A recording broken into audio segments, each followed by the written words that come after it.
in this next short video, we're going to cover the entire history of the universe.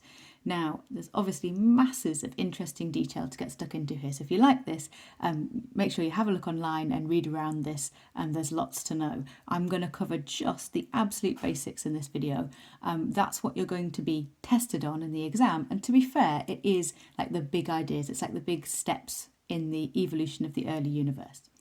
Okay, I don't think you need to remember numbers anywhere else, but I would encourage you to remember this first one. So we think our best estimate at the moment is that the universe began, and that means space and time. Space and time began about 13.7 billion years ago. At that point, the universe it's a singularity. It's got no volume at all, and it's extremely hot. That all the energy that's ever going to be in the universe is in that singularity at the beginning. And then there's a period, an extremely small period, an absolute fraction of a second, where this thing with no volume rapidly expands. So now it has got volume. And the way they try to show that in the diagrams is they kind of show it like a rapidly increasing cone. And this period is called inflation. This process is called inflation. And because the universe is expanding, it's also cooling. So the universe gets a lot cooler in the inflation period. And it gets cool enough that the first particles form, the first matter is formed. And so we get the first quarks, so that's up quarks, down quarks that you learn about in nuclear, and the first leptons, so that's electrons and neutrinos, those sorts of things. But it's way too hot for them to stick together. They're moving really quickly. And this bit's usually often referred to as the quark soup. But then the universe keeps expanding and keeps cooling. It's going to do that forever now. And eventually it gets cool enough that the quarks can start sticking together. And so then you get the first hadrons. Now remember, that includes things like protons and neutrons. This is where you get protons and neutrons for the first time. But it's still way too hot for any of the electrons to stick to the hadrons. So still, you've got like protons and neutrons and electrons and stuff knocking around in here, but you're not going to get any electrons sticking to the protons and neutrons yet.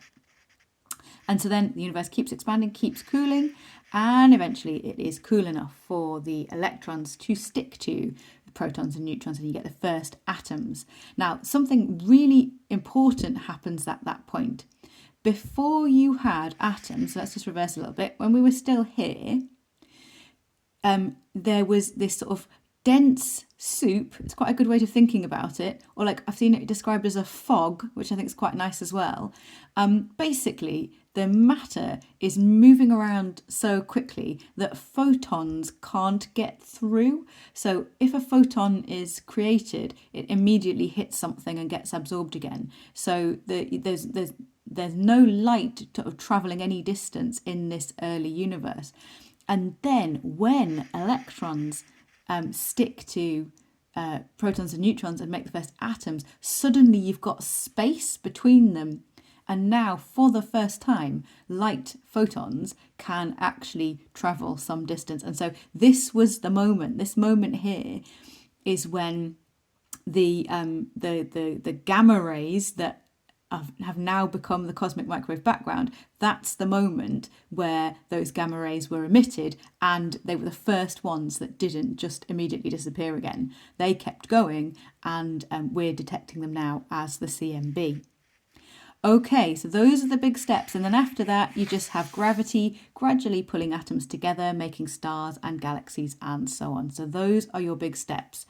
Creation of the universe, space and time begins. Very short period of rapid inflation where there is massive cooling and expansion. When it's cool enough, you get the first quarks and leptons. Keep cooling, keep expanding. When it's cool enough, then you get the first quarks sticking together. Keep cooling, keep expanding, and then when it's cool enough, the first atoms form. The electrons stick to the protons and neutrons, and that's when suddenly the universe is. This is a very important word. So this is where the universe goes transparent for the first time, and so we talk about the universe being opaque before that. Light can't get through it. Okay, the type of question you get is sort of putting these steps in order, that sort of thing. Or this one is a little bit more unusual. So have a go at question 2 now. Okay, so for the first mark there, you can have the mark for saying that the energies and temperatures in that first millisecond are so high, we can't reproduce them on Earth, so we can't do any sort of experiments on the conditions then. Or you could have had it for saying that the laws of physics don't work then. I think I forgot to mention that in my description. The laws, and make of this what you will, the laws of physics are not working yet in that first millisecond. Okay, next one. State and explain how the temperature has changed. The temperature has dropped, decreased, and that's because the universe has been expanding.